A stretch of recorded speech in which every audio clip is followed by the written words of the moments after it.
Common fatty acids, सामान्य वसा अम्ल। समृद्ध वसाएं कार्बोक्सिलिक अम्ल वे ग्लिसरॉल के ट्राई एस्टर या ट्राईग्लिसराइड होते हैं। इन ट्राईग्लिसराइडों में विद्यमान तीनों कार्बोक्सिलिक अम्लों की प्रकृति के हिसाब से वसाओं व तेलों के कई प्रकार बनते हैं।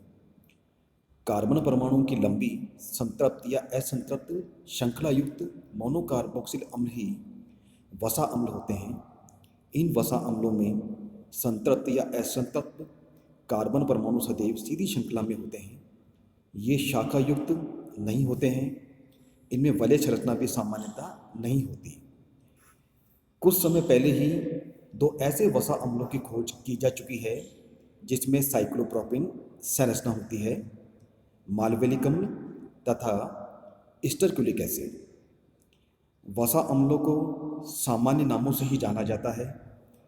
इनके सामान्य नाम ग्रीक या लैटिन शब्द होते हैं जो इनके स्रोत से संबंधित होते हैं। प्रकृति में पाए जाने वाले लगभग सभी वसा अम्लों में कार्बन परमाणुओं की इवन संख्या पाई जाती है। प्रमुख वसा अम्ल एवं उनके स्रोत व स्रोत आदि की जानकारी इस सारणी में दी गई है। इनके नाम, अणुसूत्र, संरचना सूत्र व स्रोत दिए गए हैं। ये सारणी है प्रमुख संतृप्त वसा अम्लों की। इस सारणी में प्रमुख असंतृप्त वसा अम्लों के बारे में दिया गया है। किसी वसा अथवा तेल में किस किस संगठन के कितने कितने ट्राईग्लिसराइड विद्यमान हैं, इनकी सही जानकारी मिलना तो कठिन है, लेकिन किसी तेल अथवा वसा में प्रमुखतः किस किस वसा अम्ल की कितनी प्रतिशत मात्रा उपलब्ध है, यह ज्ञात किया जा सकता है। इस सारणी में कुछ प्रमुख तेलों एवं वसाओं में विद्यमान वसा अम्लों की प्रतिशत मात्रा को दिखाया गया है। ग्लिसराइड तेलों में असंतृप्त वसा अम्लों की प्रतिशत मात्रा अधिक है, जबकि वसाओं में संतृप्त वसा अम्लों की प्रतिशत मात्रा अधिक है। रासायनिक दृष्टि से वसा व तेल दोनों ही ट्राईग्लिसराइड हैं, बस इनकी भौतिक अवस्था का ही अंतर है। वसाओं का गलनांक उच्च होता है अतः सामान्य कमरे के ताप पर ये ठोस या अर्ध ठोस रूप में होती हैं, जबकि तेलों का गलनांक अत्यंत कम होता है अतः सामान्य ताप पर ये द्रव अवस्था में होते हैं। यदि हम ट्राईग्लिसराइडों की संरचना पर ध्यान दें तो इन सब का कारण स्वतः ही स्पष्ट हो जाता है।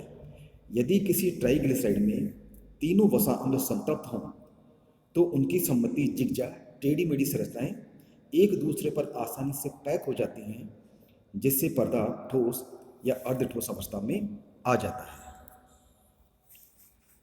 लेकिन यदि किसी ट्राईग्लिसराइड में द्विबंध युक्त असंतृप्त अम्ल आ जाए तो अणु की सम्मति बिगड़ जाएगी, जिससे अणुओं की निकटतम पैकिंग संभव नहीं होगी।